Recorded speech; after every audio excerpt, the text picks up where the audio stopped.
and what should be the criteria to actually become the journalist? I don't agree with the term responsible journalism because journalism by definition is responsibility. आपने इसका vision क्या रखा है, क्या thought process रहेगा, क्योंकि platform बन गया, आज आपने करीब करीब इतने लोगों को 100 डिजिटल जर्नलिस्ट को भी एक साथ किया, इसके आगे जनपक्ष क्या करेगा? एक नेटवर्क जो डेवलप होता है उसमें इन्फॉर्मर का भी एक रोल होता है, पर आज वो इन्फॉर्मर अपने आप को इन्फॉर्मर नहीं मानता, वो भी चाहता है कि मेरी भागीदारी, मुझे भी एक रिकग्निशन मिले और वो एक जर्नलिस्ट के तौर पे मिले। तो आज फैक्ट चेक एक बहुत बड़ा फैक्टर बन गया है, नहीं पता लगता, नए लोग हैं, जोश है, जज्बा है, पर नहीं मालूम सही है या गलत है, तो उसके बारे में जानकारी देना। तो जब ये सारी चीज़ें तय हो रही थी तो जनपक्ष का जन्म उसी वक्त हुआ।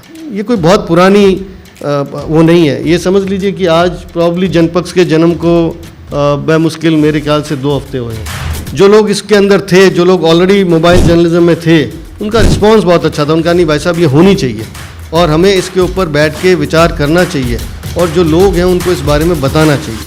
अब प्रश्न उठता है आगे क्या। किसी भी विचार को जब आप आगे लेके जाते हैं तो वो विचार बहुत सदे हुए तरीके से आगे चलना चाहिए और गहन विचार विमर्श के बाद ही उसकी आगे की कड़ी तय करनी चाहिए। सर, क्या हम इस तरह की और कॉन्फ्रेंसेस और जगहों में देखेंगे राजस्थान? तो इसका आने वाला स्वरूप हो सकता है कि तकनीकी जो हमारे पास में इनपुट मिलेंगे या तकनीक जो अवेलेबल होगी उसके आधार पर हो सकता है कि फिजिकल प्रेजेंस ही ना हो। आज हर कोई ब्रॉडकास्टर है, हर कोई जर्नलिस्ट नहीं है।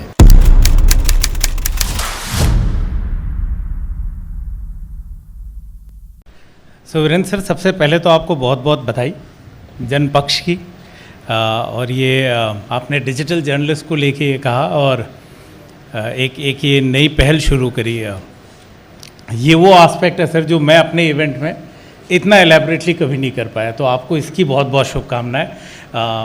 मेरे 3 दिन में मैं इतना समय नहीं निकाल पाता कि स्टेट को दूं, पर आपने ये जो पहल की है इसकी बहुत शुभकामनाएं। और दूसरी इसलिए भी कि आप एक टीवी चैनल चलाते हैं, आप एक टीवी चैनल चलाते हैं सर, और आजकल के टीवी वायरेंस जो हैं वो ये जो मेरे डिजिटल मित्र हैं इनको सबसे बड़ा चैलेंज देखते हैं, तो एक साथ आना भी नहीं चाहते, और आपने इनके लिए आयोजन किया, इसकी आपको बहुत बहुत शुभकामनाएं। आप जनता का पक्ष अपने टेलीविज़न चैनल पे भी रखते हैं और अब आपने एक और नया मंच शुरू किया है।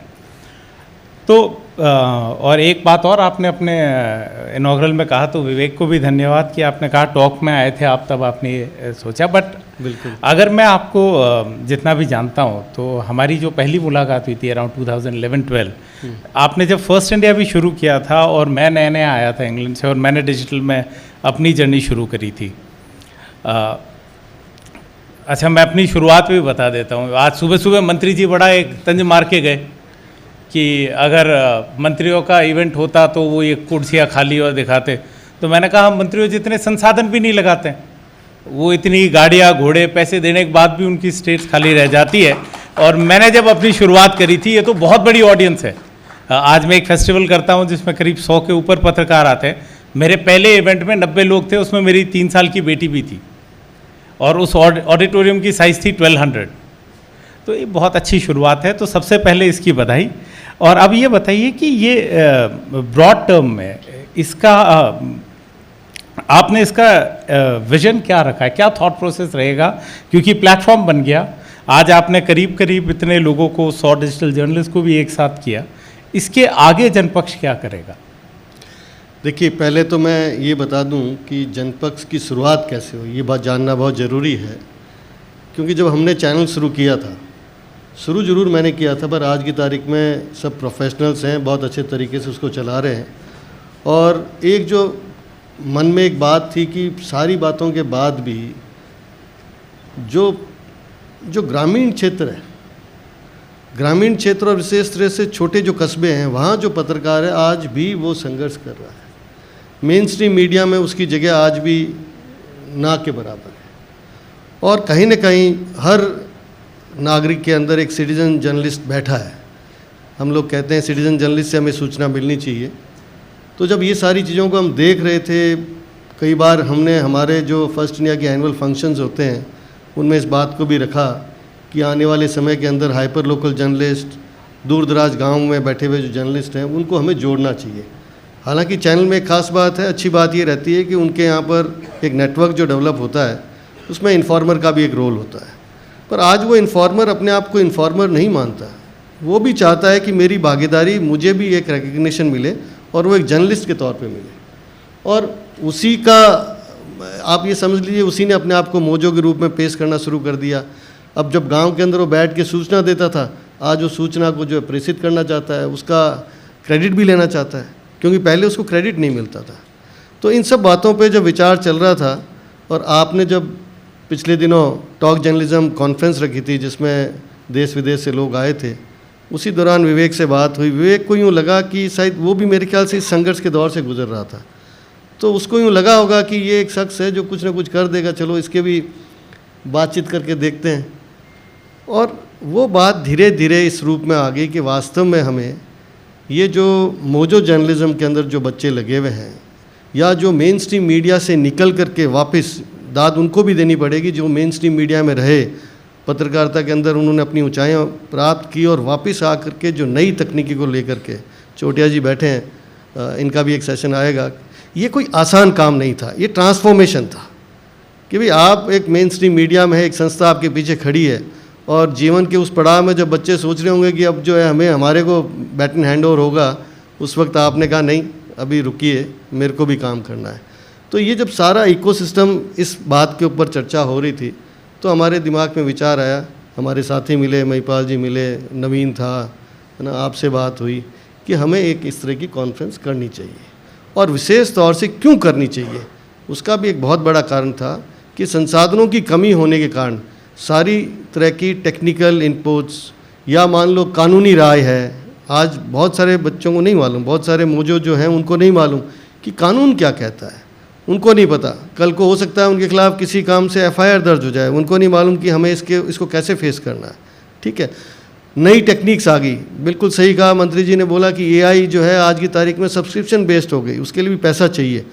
पर बहुत सारे जर्नलिस्ट, सीनियर जर्नलिस्ट हैं जो देश में काम कर रहे हैं और वो इन विषय के ऊपर बहुत विस्तार से आप लोगों को इस बारे में बता सकते हैं। तो हमने जब उनको संपर्क किया तो बड़े, मैं कहना चाहूँगा बहुत अच्छा रिस्पांस निकल के आया। उन सब ने कहा कि नहीं हम तैयार हैं, हम आएंगे, आप हमें बुलाओ, और हम मंच के माध्यम से दोनों जो प्रैक्टिसिंग जर्नलिस्ट हैं उनके लिए भी और जो आज के तारीख में जर्नलिज्म की पढ़ाई कर रहे हैं उनके लिए भी हम ये सब चीज़ें बताएंगे कि कैसे एक फ़ोन के माध्यम से आप एक पूरी व्यवस्था कायम कर सकते हो। आज फैक्ट चेक एक बहुत बड़ा फैक्टर बन गया है, नहीं पता लगता, नए लोग हैं, जोश है, जज्बा है, पर नहीं मालूम सही है या गलत है, तो उसके बारे में जानकारी देना। तो जब ये सारी चीज़ें तय हो रही थी तो जनपक्ष का जन्म उसी वक्त हुआ। ये कोई बहुत पुरानी वो नहीं है, ये समझ लीजिए कि आज प्रॉब्ली जनपक्ष के जन्म को बेमुश्किल मेरे ख्याल से 2 हफ्ते हुए हैं, 2 हफ्ते पहले की बात है, और आज हम सब लोग बैठ के बात कर रहे हैं। ये इसलिए संभव हो पाया कि इस बात को जब हमने, विचार को जब रखा तो रिस्पांस बहुत अच्छा था। जो लोग इसके अंदर थे, जो लोग ऑलरेडी मोबाइल जर्नलिज्म में थे, उनका रिस्पांस बहुत अच्छा था। उनका नहीं भाई साहब ये होनी चाहिए और हमें इसके ऊपर बैठ के विचार करना चाहिए, और जो लोग हैं उनको इस बारे में बताना चाहिए। अब प्रश्न उठता है आगे क्या, इस बारे में भी बातचीत हुई। तो हमारे कई साथी जो क्रांतिकारी विचार रखते हैं तो वो बहुत आगे की बात करने लग गए, तो मेरे को उनको रोकना पड़ा। मैंने कहा किसी भी, देखिए किसी भी विचार को जब आप आगे लेके जाते हैं तो वो विचार बहुत सदे हुए तरीके से आगे चलना चाहिए और गहन विचार विमर्श के बाद ही उसकी आगे की कड़ी तय करनी चाहिए। आज ये पहली कड़ी है, आज हम लोग बैठ के इस पे बात कर रहे हैं, हो सकता है समय के साथ ये इवॉल्व होगा। आज मेरे लिए इस बारे में ये कहना कि कल क्या होगा या आने वाले सालों में क्या होगा, मुझे खुद को नहीं पता। आप और हम मिल के तय करेंगे कि आगे क्या करना है, कैसे करना है।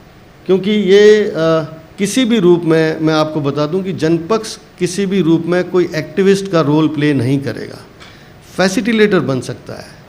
हम लोग एक मंच बन सकते हैं, आपसी विचार विमर्श कर सकते हैं, आदान प्रदान कर सकते हैं, आप सब लोगों की नेटवर्किंग हो सकती है, यहाँ से इवोल्यूशन हो सकता है।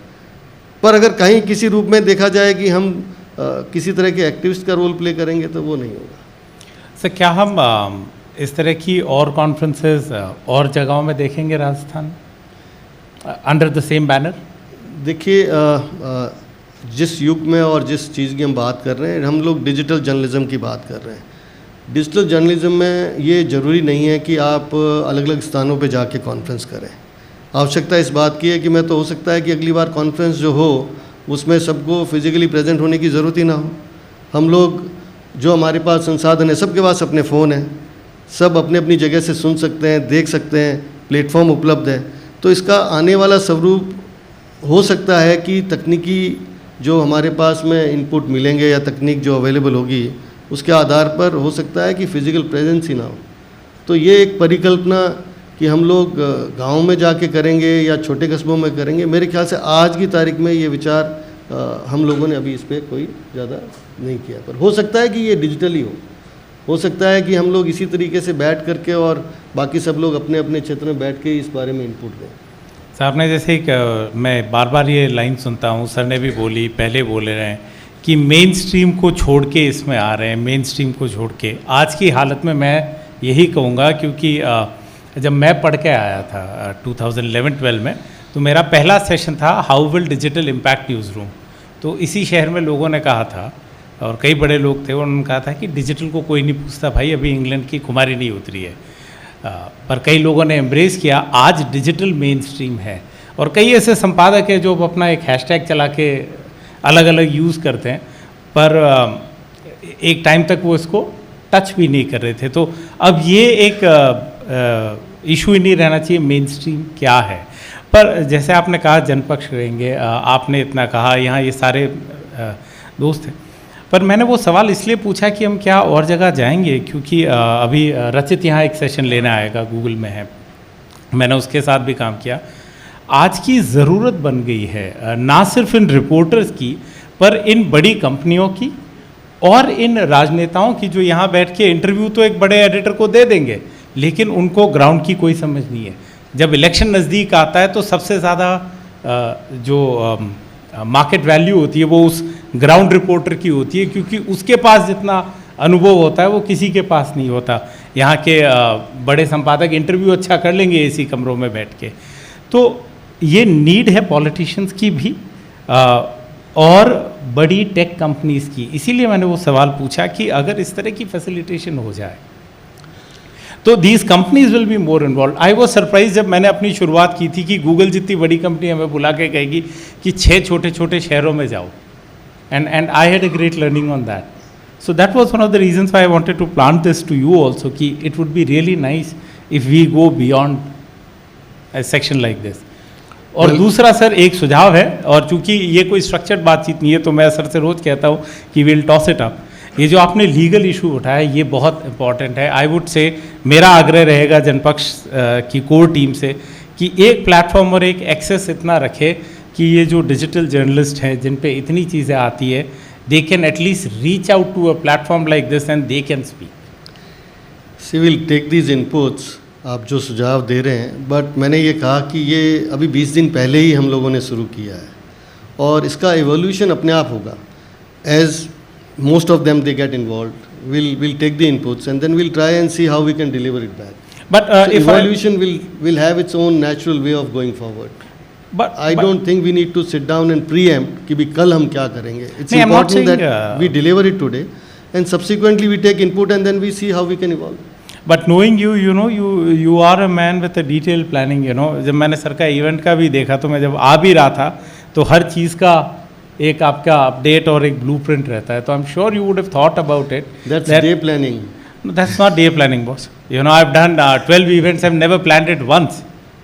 But jokes apart, how do you see this thing evolving? Because you don't do things just for the heck of starting it and finishing it. देखिए, दो बातें अलग अलग है. पहली बात तो डॉक्टर सहदेव चौधरी फाउंडेशन, ठीक है, इस पूरी व्यवस्था के पीछे जो फाउंडेशन है उनकी सोच, और मैं बहुत गर्व के साथ कहता हूँ कि फादर साहब की जो सोच रही है उस सोच का ही नतीजा है कि हम लोग आज जनपक्ष लेके आए हैं. हो सकता है कि कल हम जनपक्ष के कोई और ऐसा कोई विचार मंच लेके आएँ, क्योंकि वो इस बात को बहुत क्लियरली मानते हैं कि विशेष तौर से जो नई जनरेशन है और जो गांव से आते हैं, छोटे कस्बों से आते हैं, कहीं ना कहीं उनका स्ट्रगल लंबा हो जाता है। वो जब तक मुख्य धारा में शामिल होते हैं तब तक वो अपने जीवन का एक बहुत बड़ा समय जो है इस संघर्ष में निकाल चुके होते हैं। और इस फाउंडेशन के माध्यम से हम लोग अलग अलग विषयों के ऊपर हो सकता है समय के साथ हम लोग गोष्ठी करें, कार्यशालाओं का योजना करें, या हो सकता है कि कुछ इस तरह की एक्टिविटीज़ करें जहाँ पर हम इन लोगों को बुला करके और कोई वैचारिक रूप से हम चर्चा करें। अब आपने कहा कि जो इसका अगला स्वरूप क्या होगा, ये मैं आज इसलिए नहीं कह रहा क्योंकि मुझे खुद को नहीं मालूम कि साल भर बाद चीज़ें किस रूप में होगी, क्या होगी। I don't want to preempt. हाँ, पर मैं ये ज़रूर कह सकता हूँ कि विशेष तौर से यहाँ से हम लोग आगे ही चलेंगे। हो सकता है कि आज जो लोग भाई मेरे ज़िले से आए होंगे या बाड़मेर से, आज मतलब बड़ा गर्व महसूस होता है कि बाड़मेर जैसे दूर दराज इलाकों से हमारे पास जो लोग आए हैं उन्होंने विषम परिस्थितियों में बहुत अच्छा किया है। हो सकता है कि कल हम लोग इंटरनेशनल बात करें, ये हो सकता है। यहाँ से हो सकता है कि देश की राजधानी में हम जाएं, हो सकता है यहाँ से हम लोग कहीं ना कहीं विश्व के कोई ऐसे शहर में जा कर के करें जहाँ पर हमारे इन साथियों को जो है वहाँ का मंच मिले। तो ये तो निश्चित तौर पे हो सकता है। पीछे की तरफ जा कर के किसी कार्यशाला को करना हो सकता है आज की तारीख में हमारे लिए हमारी प्रोग्राम में ना हो।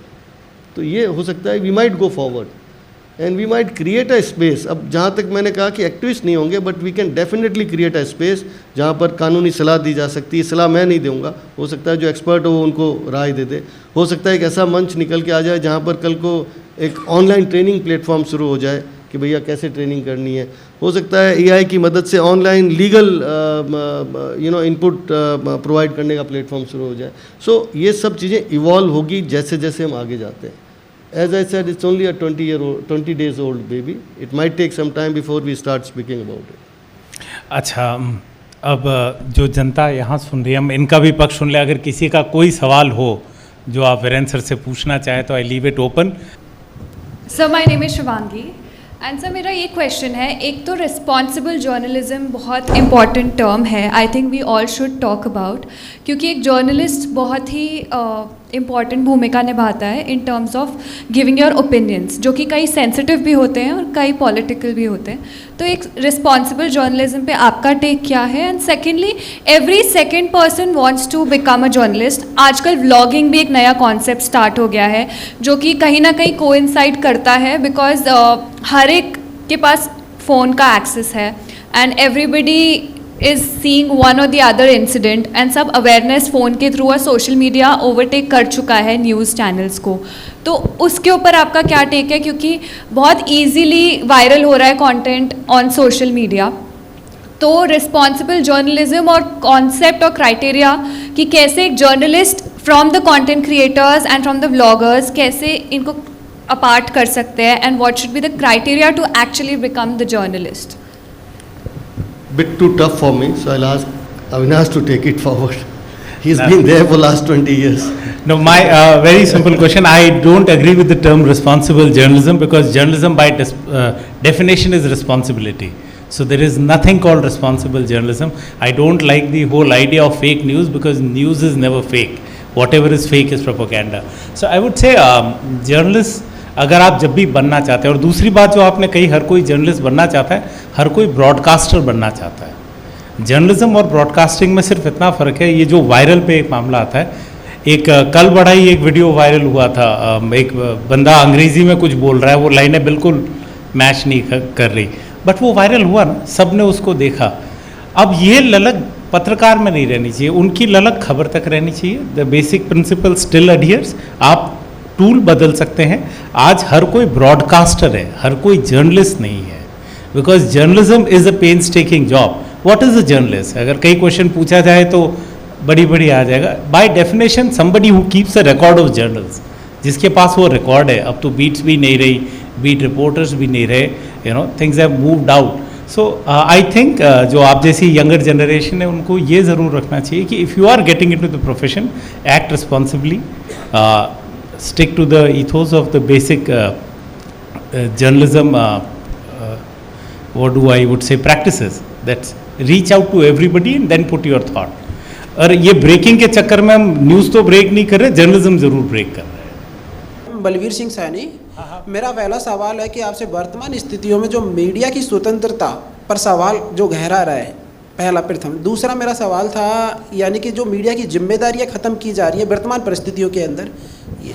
तीसरा जो डिजिटलाइजेशन के अकॉर्डिंग जो समाज और एक मीडिया का जो स्तंभ को मजबूत करने की जो प्रक्रिया जिस तरीके से जनपक्ष के माध्यम से मोबाइल पत्रकारिता के संदर्भ में जो आप प्लेटफॉर्म रखा है, इसको आप कैसे देखते हैं?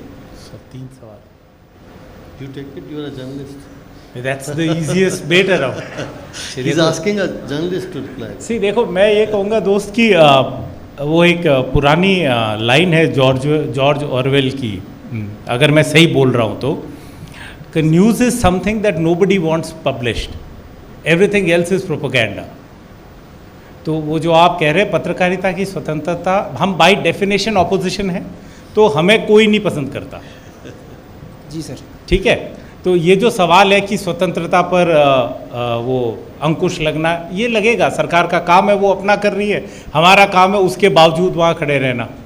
सो ये द्वंद्व चलता रहेगा, ये हमेशा से होता है, कोई नया नहीं है। और जितनी प्रतिबद्धताएं ज़्यादा लग रही है, उतने माध्यम भी ज़्यादा खुल रहे हैं कि आप अपनी बात कह सकें।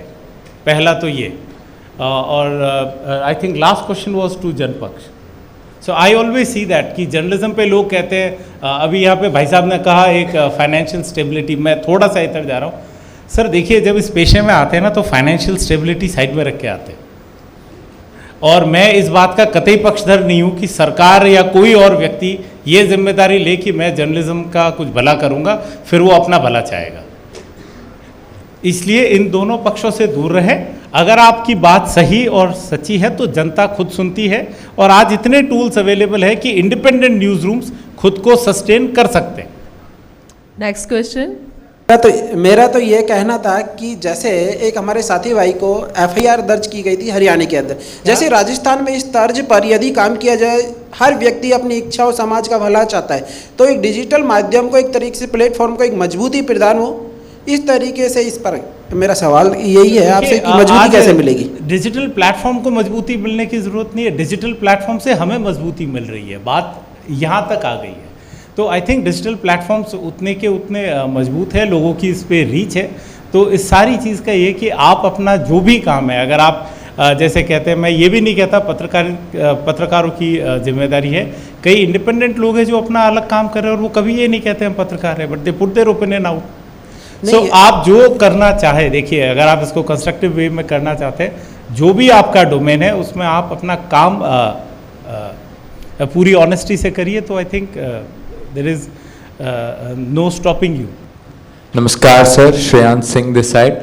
So my question is from Avinash sir, and you mentioned the fact that you returned from the UK studying journalism. जी। और फिर ऐसे ओपिनियंस भी होने लगे आपको लेके, बहुत वरिष्ठ लोग ये कहने लगे कि ये तो जैसे digital media influencing the news room, there was a discourse, तो वहाँ पे कहने लगे कि आपको तो कहीं इन्फ्लुएंस हो गए हो उस तरीके से, या हवा लग गई है उस तरीके से, पर आगे चल के ये सच साबित हुआ। लेकिन मैं इस सेंस में क्वेश्चन पूछना चाह रहा हूँ कि क्या वो रियलिटीज़ थी ग्राउंड की जो आपको यूके से लौट के ही पता चली, और क्या अच्छी चीज़ें थी जो आप वहाँ से लाए? दोनों। देखो, अच्छी चीज़ बुरी चीज़ का पता नहीं, एक हौसला ज़रूर लेके आया। वहाँ एक आदमी एडिटर आया, उसने बहुत सिंपल सा सवाल पूछा कि मेरा कंपटीशन कौन है। तो हम भी स्टूडेंट थे, हमने जितने अखबारों के नाम आते थे 32 हमने न्यूज़पेपर्स या मीडिया आउटलेट्स सुनाए, तो उन्होंने सारे सुने, कॉफ़ी ख़त्म करी और कहा I am talking to my competition. And that was my foray into digital, कि अगर आप इन टूल्स को यूज़ करते हैं तो आपकी खबर आगे जा सकती है। तो स्टूडेंट थे, वहाँ पे ब्लॉग्स लिखने शुरू किए, तो जूलियन असांज की एक बड़ी स्टोरी आई थी, उस पर मैं रोज़ लिख रहा था। तो मेरा जो 18th ब्लॉग था वो रॉयटर्स के ऊपर आ रहा था गूगल सर्च में, अगर कोई जूलियन लिखता। I am talking 2010-11। So that gave me an confidence कि उसके बाद मैंने कभी ये पलट के नहीं देखा।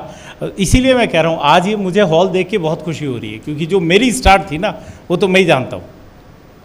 तो दूसरी चीज़ ये कि एक बिलीफ होनी चाहिए कि आप आगे जाके उस काम को डिलीवर कर सको। And I think you people, the young audience, are far more courageous and far more innovative than what we वर।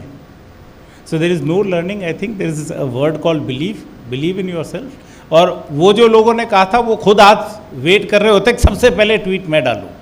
तो see nobody can stop an idea whose time has come, that's it. मैं ये पूछना चाहूँगा कि आज के time पे जो हमारा इंडिविजुअल या मोबाइल जर्नलिज्म है, तो इसका on a business of main stream media पे क्या इम्पैक्ट पड़ रहा है और कितना पड़ रहा है? सर ज़्यादा बताएंगे, मैम बताएंगी। मेरे ख्याल से आजकल एंकर एडिटर जाने से पहले ये देखते हैं ट्विटर और सोशल और इंस्टाग्राम फीड्स पे क्या चल रहा है, न्यूज़ रूम अपनी खबरें उसी के इर्द गिर्द बनाता है। Definitely, sir, मैं indeed. बताता हूँ, आपने पूछा बिजनेस पे क्या इम्पैक्ट है। टू बी वेरी ऑनेस्ट, हम लोग सोच रहे हैं कि आपके साथ कोलैबोरेशंस कर लें। हाँ, आज एक टीवी बैरन डिजिटल रिपोर्टर्स को बीच में बुला रहा देखो, है। ऐसा है कि हम लोग, मुझे कहने में कोई संकोच नहीं है कि चैनल के अंदर जिस तरीके से हम लोगों ने मेन स्ट्रीम रिपोर्टर्स तैयार किए और उसके बाद में स्टिंगर्स हुए, वहाँ तक तो ठीक था। पर हम लोगों ने नोइंगली अननोइंगली इन्फॉर्मर्स को जो एक प्रोग्रेसिव प्लेटफॉर्म नहीं दिया, उसका एक बहुत बड़ा नतीजा आज हमारे सामने है कि हमारे पास में हाइपर लोकल मौजूद हैं। और आज हम लोग इस बात पे विचार कर रहे हैं कि क्या हम लोग कोलैबोरेशंस कर सकते हैं, क्या हम लोग आपस में एक दूसरे को प्लेटफॉर्म दे सकते हैं। तो बिज़नेस इम्पैक्ट अपनी जगह है, पर ओवरऑल जो एक इम्पैक्ट होना चाहिए सोर्स ऑफ न्यूज़, वो तो बहुत बड़ा हो गया है। राइटली कहा कि आज एंकर जाने से पहले देखता है कि वहाँ का जो उसका नेटवर्क जो इन्फॉर्मेशन दे रहा है वो सही है या वहाँ ऑलरेडी एक इन्फॉर्मेशन शेयर हो चुकी है। तो we are looking for collaboration. मेरा सर एक सवाल था कि आजकल क्या कि हर कोई बड़ा पत्रकार है वो सोशल मीडिया पर आना चाह रहा है, रीच पाना चाह रहा है, लेकिन कड़वी हकीकत ये मान के चले कि जो इन्फ्लुएंसर है या कोई यूट्यूबर है उनको पत्रकार नहीं माना जाता। हाल ही में विधानसभा में एक प्रकरण हुआ था, किसी के नेता के ओएसडी ने कहा था कि आप तो यूट्यूबर हो, जबकि हकीकत ये कि खबर जो हकीकत है वो यूट्यूबर ही चलाता है। बिरादरी अपनी है कि वो उनको पत्रकार नहीं मानती, इन्फ्लुएंसर के तौर पर देखती है, और पत्रकार उसको इन्फ्लुएंसर ही मानता है। अब इस पर तो बहुत लंबी बहस हो जाएगी कि एक यूट्यूबर ही असली खबर चलाता है। यार संकट ये है ना कि पहले सिर्फ पत्रकार के पास ही इन्फ्लुएंस थी, अब वो शेयर हो गई है, तो वो थोड़ा मामला कॉन्फ्लिक्ट ऑफ इंटरेस्ट आता है। मेरे ख्याल से इनसे परे रहना चाहिए, जो खबर है वो खबर है। बट हाँ, मैं अभी भी ये कहूँगा, ये जो और इस पर call me an old hand, हर कोई जो यूट्यूब पे आ रहा है अपना ओपिनियन रख रहा है, वो पत्रकार नहीं है। That is as simple as that. They all have their opinions, they all have their reach, but पत्रकारिता इज़ अ डिफ़िकल्ट बिजनेस। उसमें थोड़ी मेहनत करनी पड़ती है। मनदीप है, you to go to ground, बस इतना है। अगर आप आज पत्रकार कल इन्फ्लुएंसर हो रहे हैं, वो थोड़ा मामला डिफरेंट हो रहा है। और नीड इसलिए आ रही है क्योंकि एक आजकल डिजिटल टाइम ऐसा आ गया कि सबके पास नंबर है। अभी आप देखिए, बड़ी हैरानी की बात है, हमारे विदेश मंत्री चुनाव से पहले जब इंटरव्यू दे रहे थे, तो रणवीर अलाहाबादिया को जयशंकर इंटरव्यू दे रहे हैं, या इनको उनसे कहिए आपको इंटरव्यू देना ही था तो कोई कायदे के पत्रकार साथ बैठते। सौरभ को एक दिया था, उसके अलावा मुझे कोई इंटरव्यू उनका याद नहीं, और वो भी इसलिए क्योंकि उनके नंबर्स हैं। And one good thing about digital tools is, sir channel वाले माफ़ करें उस पर, कि हर चैनल नंबर 1 होता है, उस पर आप फाइट भी नहीं मार सकते। पर डिजिटल में there is a real time calculation where you can show कि ये इतना चला, ये इतना नहीं चला। तो आई थिंक वहाँ उनकी इन्फ्लुएंस थोड़ी ज़्यादा है। Thank you so much sir आपने जो सवालों के जवाब दिए, और आपने सर अविनाश जी सवाल किए, एक्चुअली वर्तमान परिस्थिति में और भविष्य में हम सबके बहुत काम आने वाले हैं। जो भावी पत्रकार बैठे हैं, दोनों के लिए बहुत काम आने वाले हैं। सर एक बार पुनः मैं आप दोनों को ही धन्यवाद और अभिनंदन करना चाहूँगी।